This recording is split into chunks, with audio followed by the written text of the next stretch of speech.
Na, Brother Nars. Oh, sige, sige. Okay. Salamat. Sige. Thank you.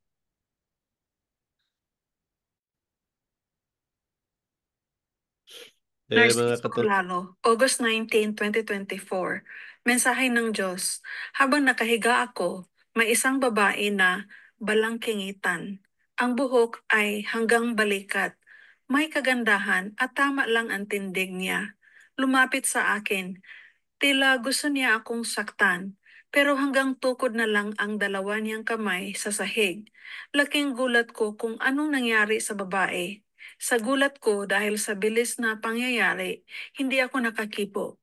Tumayo siya at tumalikod. Sabay nagising ako. Habang nakapikit pa ang mata ko, nirecall ko ang mensahe. Biglang nagbago ang senaryo. Lumundag ako. Tila may bako na may bitbit ako na parang isang matigas na bagay na akala mo letter C, nakatihaya at may hawakan pa. Tumakbo ako ng matulin at sumigaw ako. Nasaan ang bahay ni Ellen Bulandres? Sa lahat ng sigaw ko, bigla ako na himasmasan. Gising pala ako. Paano nangyari yun na bigla akong tumakbo na akala mo'y gising ako? Ang mensahe ng Diyos. Maaari itong pag-usapan kung may Zoom na gagawin kasabay ang update sa kanya. Oh, so, yun. Una ko munang i-ano, yung ipaliwanag. Yung babae na, nakita ko na, ano, ah, dumapa sa akin na tila galit. Nakasuot check kulay pula. Yun yung galit siya. Ah, Hindi ko alam kung nasulat ko yung pula. So, i-describe ko na lang siya na magandang babae siya. Ah, ang height niya, hindi ako magkamali, nasa mga 5'5" o more or less. Tapos ang buhok niya, ang balikat yata ang buhok noon. Tapos medyo blonde. Sabi ko nga, parang mistisa na babae. Ah, ano pa yung description na kita ko? Nung tumalikod siya, ang ganda ng katawan niya. So, ito yung babae na nasa likod nung ah, kasi si ano nga si Ilin ayon sa mensahe kinulam siya. So, based din sa ng result ng mga doktor sa laboratory, wala silang makikitang problema si Ilin Molandres sa sakit niya na para masabi na ah, hindi na siya makakalakad at naging lantang gulay. So, malinaw doon na kinulam. At ang doktor mismo nang sabi na kinulam daw siya kasi wala nga makita sa mga sa blood result sa CBC o ano man yung mga x-ray. So, sinabi ng doktor talaga na kinulam ka, sabi ganun. So, itong babae na ito, isa ito na sa likod. Ah, Yung nasabi ko, one day, babalik sa inyo yan. Maniwala kayo sa akin. Ngayon siguro, baka sabihin ninyo, hindi kayo ang gumawa, pero naibasihan tayo by sa mensahe na naigalit kayo kay Ilin Bolandres. Kung sino man kayo nasa likod. Kasi yung mga nakikita ko, yung tatlong babae at tayo nag-uusap. So may mga ilan-ilan, mga to. May sabi nating masalimuot na problema. At may lalaki din. So may involved na lalaki. So kayo, si Ilin ang makapagsabi kung sino ang mga taong galit sa kanya. Then, sabi ko sa inyo, itong manggagamot na pag mahina ang nila, kasi ito yung mga orasyonis eh. Ang marami sa orasyonis, mangkukulam din yan eh. So, maaaring mo babaliktad sa inyo yan. Kasi pag ang kalaban ng manggamot, Ang orasyon is ang manggagamot ng kalaban, babaliktad yung ano, maaaring sa inyo tatama, babaliktad sa inyo. Karamihan sa mga ganyan. So, yun nga sabi ko, hanggat maaga, ah, matigil na ninyo yan. Dahil hindi rin biro yung ginawa niyo. Walang ibang pwedeng magano sa buhay ng tao. Kung tayo nga, binigyan tayo ng kalayaan ng Diyos. Ngayon, kung may nakasala man, ano man, ah, pag-usapan ninyo, at wala kayong karapatan o parusahan ng isang tao. Kaya mapunta rin kayo sa impyerno sa pagdating ng sa kabilang buhay ninyo. Hindi yan mga tao, hindi maka-Diyos ang ginawa ninyo. Ah, sinasabi nyo, naniwala kayo ng Diyos, pero sa maliit na bagay, eh, ginagawa ninyo sa kapwa ninyo. So, hindi karapat dapat dapat uh, maliit na bagay. Ano ba yun? Dahil lang sa galit.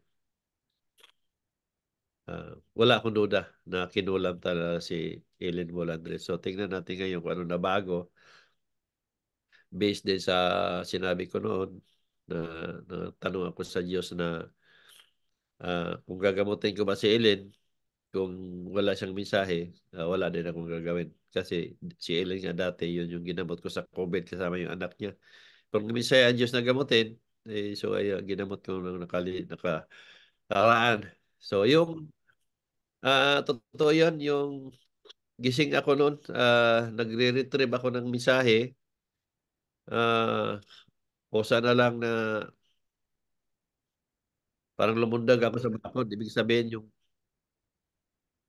yung hap-hap ako ba na gising, tulog na gising na bit-bit ko yung alam mo yung mga ganito, may mga dala-dala. So parang ganun ang mensahe ng Diyos doon na gamutin mo. So nagtanong ko sa basa ng bahay ni Ilin. Ibig sabihin, ah kailangan siyang gamutin. So yun ang nangyari nun. So pagpawad ng Diyos ang kumilos, parang mga masabi natin na himala talaga. Ah, hindi lang naman yun na pagkakataon na to. Maraming pagkakataon na mga ginamot ko na masabi natin na parang gising ako pero nakapikit ang mata. Kahit gising ako ganito, pag nakapikit ang mata ko, ah mayroon ako nakikita. Hindi lang ninyo alam kasi nagsusulat ako. Hindi ko sinasabi na gising ako niyan. Pero may time na gising ako. Halimbawa, nakapikit ang mata ko at makikinig ko sa inyo. Marami akong ginawa ng ganito. Nakapikit akong ganyan. Sabi ko, Miss Friend, bigyan mo ako ng kung anong meron sa isang tao na to. Nakapikit ang mata ko, may nakikita na ako. Maraming instances na ganito. So, kung ano yung nakita ko, nakapikit ang mata ko, parang dilat ako pero nakikita. Kung saan saan na napunta yung paningin ko. Merong mga ganitong instances. Maraming ginanito ako. Maraming ginagano ng ginaganito ko. So, hindi na bago sa akin ito kwento, pero bago sa inyo kasi hindi ko mga sinasabi sa pagsusulat na time. Nakwento ko rin sa inyo yan. Nung nasa partihan ako, dito, yung namin sa testimony yan, sa kwento ko sa share. Nasakay kami ng train na nangaral ako na lasing ako noon, na binabasa ko ang taong nakikita ko. Nagulat ang mga tao sa parte. Dahil lahat ng nandoon sa paligid ko, binabasa ko sila na kung anong klaseng tao sila. Nagulat sila ba totoo daw lahat ng sinabi ko. So, yung mga ganon na kahit pinalalahan ako ng Diyos doon na wag ako mangaral ng lasing. Pero natripan ko noon yun dahil nga maraming Pilipino sa panahon na yun. Kasi parte yun. Kasama sila Emiliano and Susan. So, ngayon, umulan pa ngayon. Sabi ko, ulan, lakasan mo. Lumakas talaga ulan noong time na yun. Sabi ko, tumila nga rin yung ulan. So, nasaksihan yun sa mga kapwa Pilipino dito sa parte yun nangyari. So, marami akong share na ganyan. So, ito naman, kay Eileen, hindi inabago para sa akin. So, itanong natin si Eileen kung nandyan ngayon. Eileen, nandyan ba kayo?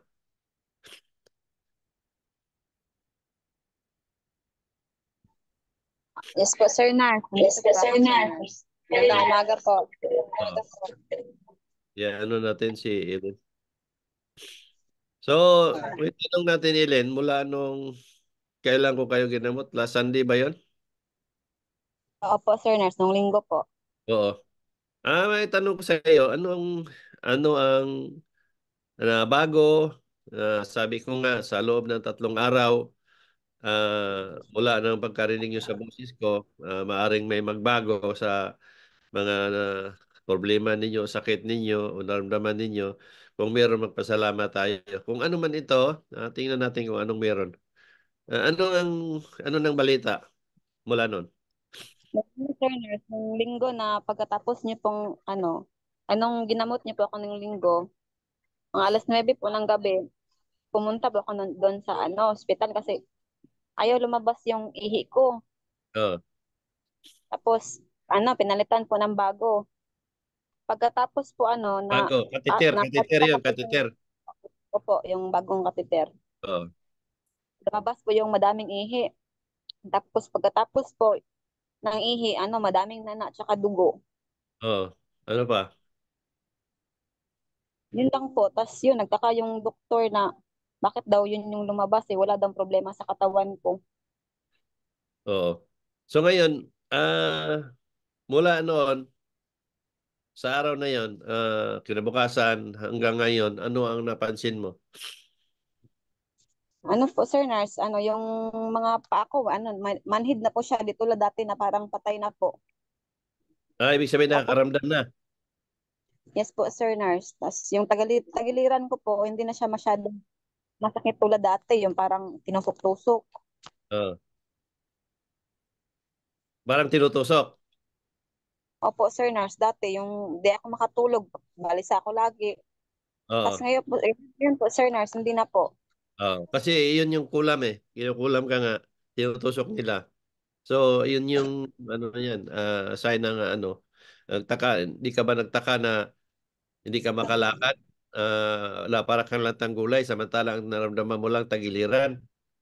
So, doon pa lang makita na rin natin na mayroong ang nasa likod. Kasi nga, normally, hindi makalakad ang tao o lantang gulay o bedridden, normally yan, ang problema niyan, spinal cord.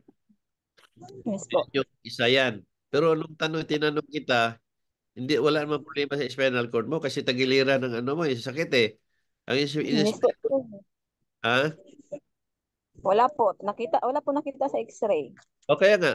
So, ang problema mo sa tagiliran. So, imposible na hindi ka makalakad kasi ang spinal cord nasa gitna yan nag-umpisa yan dito sa lower back natin, mga disc natin yan. Magkaroon ka ng slip disc o spinal cord, maipit, yun yung cause na mamanhid yung, mawala ka ng pakiramdam. Sa marami akong ginamot na ganyan, nakakalakad ng spinal cord. So, si Watong na taga Cebu, 3 years yon, spinal cord yon. Nakalakad na, nakapag-drive pa, nagtrabaho pa sa isang resort. So, hindi lang yon. Meron pang 4 years na hindi makalakad, spinal cord din. Nakalakad din. Yun yung mga ginamot ko.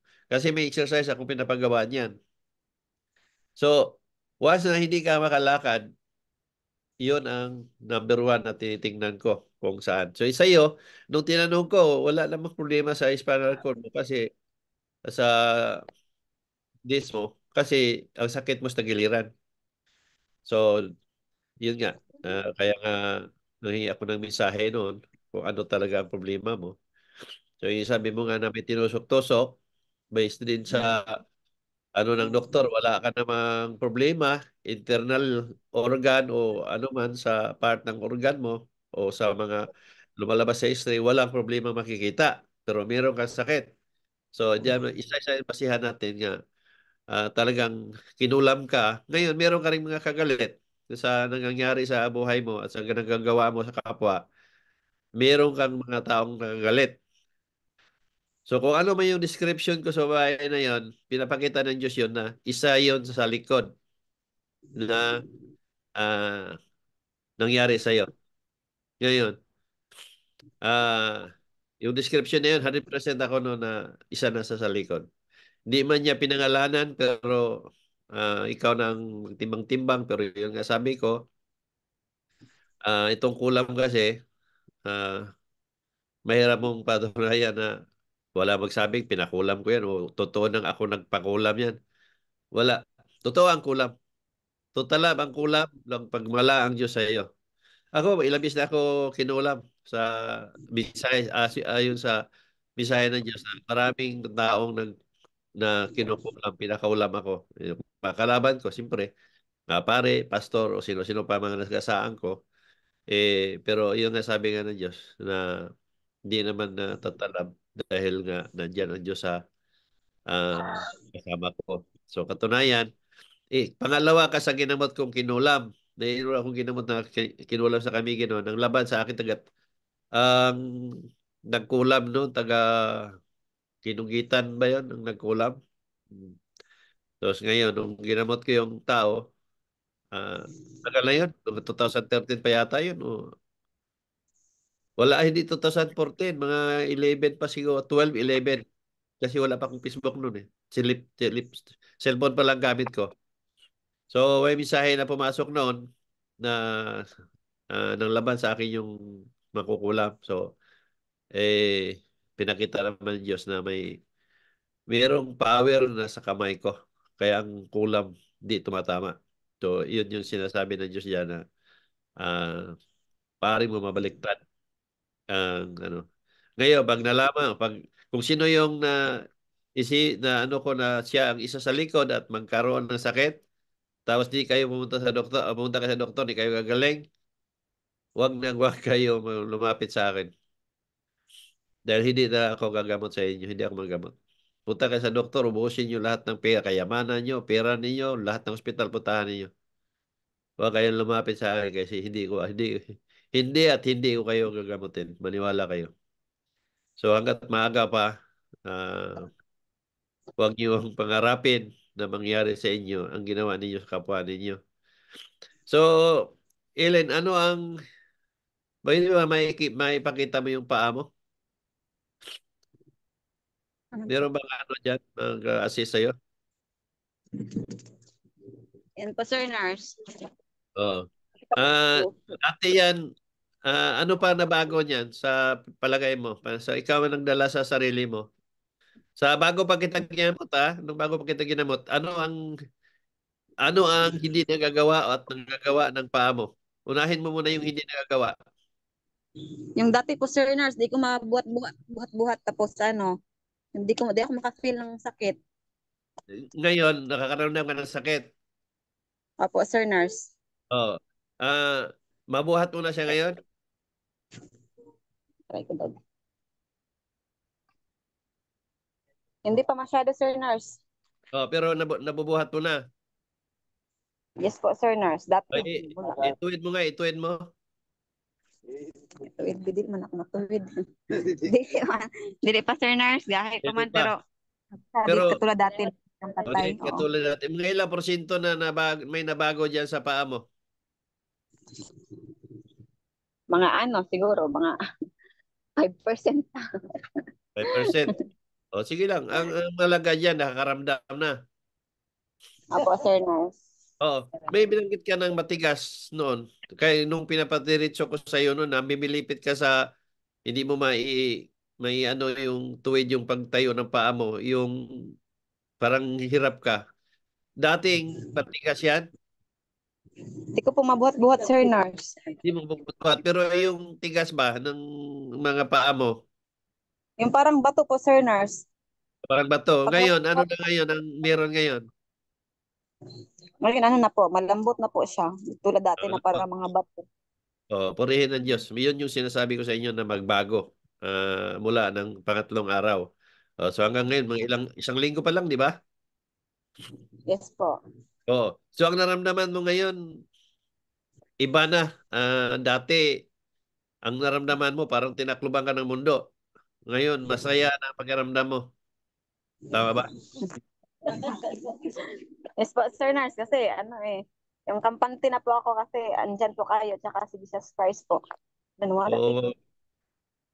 Yung nga sabi ko nga sa iyo, na binigyan ka ng Diyos ng pangalawang pagkakataon na kung hindi nagmensahe ang Diyos, hindi kita gagamutin. Kaya sa una pa lang nung lumapit ka, ang sabi ko sa inyo, busy ako. Kasi hindi ako nagagamot tulad ng ginawa mo na dati kang ginamot sa COVID tapos naglaho ka na parang bula at hindi ko matanggap ng katuwiran na akisyon nasira yung account ko o nahack yung account ko kasi nga madali naman gumawa kung talagang tunay ang paniniwala mo at gusto mo maging bahagi. Yes po, Sir Kaya Nars. hindi talaga kita gagamutin. Kaya nga, bindi sa mensahe ng Diyos na hiniling ko, kung sabi ko nga, malino naman doon sa kwento ko, sulat ko sa mensahe, na kung gamutin ko si Ellen, bigyan mo ko ng mensahe nga malinaw kung gusto mo siyang gamutin. So, nagbigay siya ng mensahe, malinaw naman doon na gusto ng Diyos na magamutin ka at gusto niya na magagamit ka sa ginagawa ko, na maging bahagi ka. Opo, Di ba? Sir Nars. Kaya, palalahanan kita, pag ipagkaloob sa iyo ng Diyos na buong buo, huwag mong kalimutan na tulad nung dati na gagawin mo, na maglaho ka ng parang bula. Kasi ganito ang mga tao eh. Pag may problema, may sakit, abot ang pangako. Pero pagdating ng wala ng problema, marami ng dahilan. So, wag mong gawin yun dahil pag nagkataon, baka matuluyan ng maglaho ka sa mundong ito. Opo, Sir. Binigyan ka ng pagkakataon ng Diyos na may tuwid ang mali at talikuran ng mga nagawa mong kasalanan at magbagong buhay at maging bahagi ka sa pagsiwalat sa katotohanan. Napakasimple lang naman. Ang pag-share, ang pagpinto sa buhay, ang paggawa ng mabuti sa kapwa, at talikuran ng mga bagay na alam ninyong nakakasama, magandang buhay ang tatahakin mo at walang mga taong nagagalit sa'yo. Kuha mo? Yes po, Sir Nars. Wag ka mangako, gawin mo kung anong dapat dahil yun ang nararapat. Kasi yung Opo, Sir karamihan sa Nars. ako, pinapako yan. Di ba napako ang pangako? So, ang hiling ko lang sa iyo na maging bahagi ka.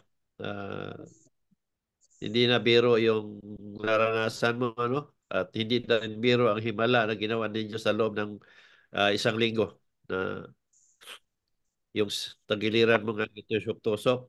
Ngayon, nabawasan, wala na sa ika nga. At maraming lumabas na sa ano mo nung linggo, yung dugo na mula sa loob mo, kalooban mo. So, inuhugasan ka na ng Diyos noon para maging maayos ang kiramdam mo. Yung dating matigas ang paa mo, ngayon lumambot na. Dating paa mo hindi nakakaramdam, ngayon nakakaramdam na. At bumabalik na, napansin mo ba na yung texture ng balat mo gumanda na, bumalik sa dati? Opo, Sir Nars. Yun po sabi nila. Oh, ako, yung nga sabi ko sa inyo, wala ako sa tabi mo, pero nakakita ako. So, yun yung pagpunta ko sa inyo, hinahanap ko ang bahay ninyo, hindi niyo alam kung nasaan ako. So, isa yan sa hindi ninyo mapaliwanag. Pero ako kaya kong ipaliwanag kasi nga ang espiritu ko naglalakbay yan talaga. Yun yung sa panahon na meron kong kailangan sa tao, sigurado ako, makikita at makikita ako ang isang tao, kung sino man yung tao na gusto kong pasyalan. Na malinaw sinasabi ng Diyos na ang power of mind mo is powerful yan. Pag naging espiritu ka. So, ibig sabihin, ang espiritu ko labas-pasok sa katawan ko. Ito yung milagro at himala na hindi basta-basta paniwalaan ng tao. Kasi buhay na buhay ako. Nakausap ninyo. Pero pag once na Halongkatin ko ang buhay ninyo, wala kayong maitago. Katulad yun, no? Bakit na alam ko yung hitsura ng lalaking na involved sa iyo? Opo, sir Di nurse. ba? Hindi ko naman kilala yun. Hindi ko naman alam kung ano man ginawa niyo sa buhay. Pero bakit na-describe ko yun? O, di ba? Yes po, sir nurse. O, yan yung una ng base. Yun ako. Ayoko na magbanggit sa inyo ng kung ano-ano pa. Dahil tama na yun. Sapat na sa akin yun na inamin ninyo kung ano mga bagay na yun. Ayoko na ano pa. Dahil alam ko maraming naging ano yan, controversial sa buhay ng tao sa ginagawa ko. Sa nakakilala sa akin na nakasubok, sigurado ako. Sa kalooban nila o sa tabi nila sinasabing totoo talaga siyang makakita. Kayo, nang makasakali kayo, pag hinalungkat ko ang buhay ninyo, iwan ko lang. Isa-isahin ko yan. Hindi kayo aamin. Kung malapit kayo dyan sa mga gawaan ng kabaong, bumili na kayo. Kasi itutulad ko yung pare na hindi, hindi umamin sa nakita ko. Ang sabi ng Diyos, hindi na siya magtatagal. 1 linggo lang ang pare. Naglaho ng parang bula. Kasi yun ang nasabi sa'yo ng Diyos noon pa, na huwag nilang subukan ang kakayahan mo dahil maaaring buhay ang kapalit. So, yun yung kaya ng gamot ako pag one-on-one. Isang tanong, isang sagot lang yan. Napakasimple lang. Pag hindi totoo, sabihin yung hindi. Pag totoo, sabihin yung totoo. Dahil pag sinabi yung hindi na totoo, yun ang sinasabi ko.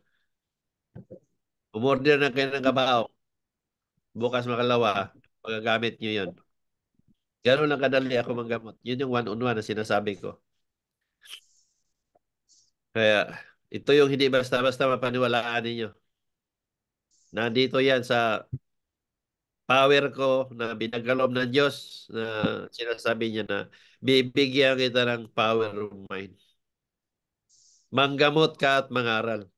Iligtas mo ang mga tao. Boses mo makapagaling. Pero gagaling ang isang tao ayon sa paniniwala nila sa iyo na ginamit ang kasangkapan.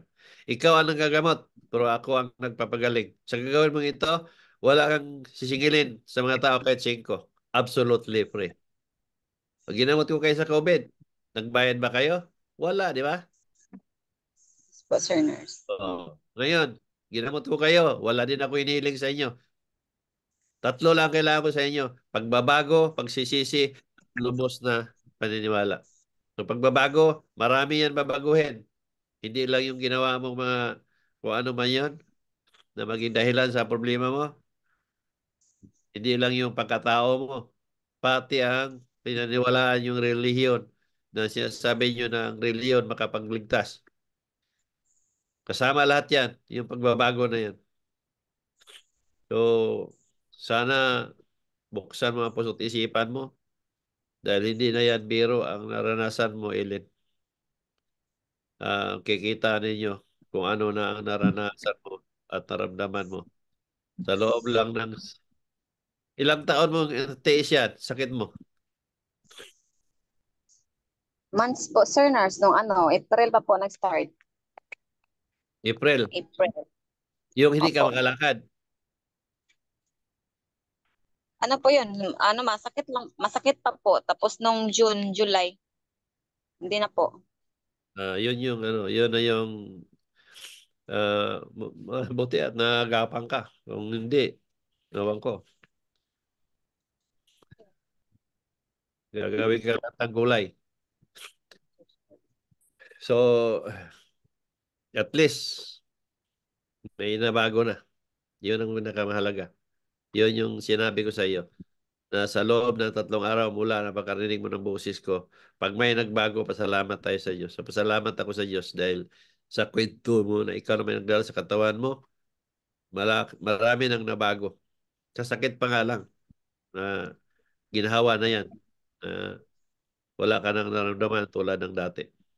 So, yun nga, sabi ko, ang gumagawa sa iyo niyan, Mag-iwan na lang ako, sabi ko. Para sa inyo ha, hindi ako makukulam. Hindi ako katulad ng manggagamot na mangkukulam din. Ako hindi. Wala akong orasyon. Hindi ako orasyonis. Tunay akong ginamit ng Diyos. Bakit ako ginamit ng Diyos? Nagpaalala siya sa mga tao. Forsikang coming. May manggagamot ba na o mangkukulam, makakita ng parating, makakita ng kasalanan ng tao, buhay man o patay? Nagtambak yung mga sinulat ko, nagkatotoo.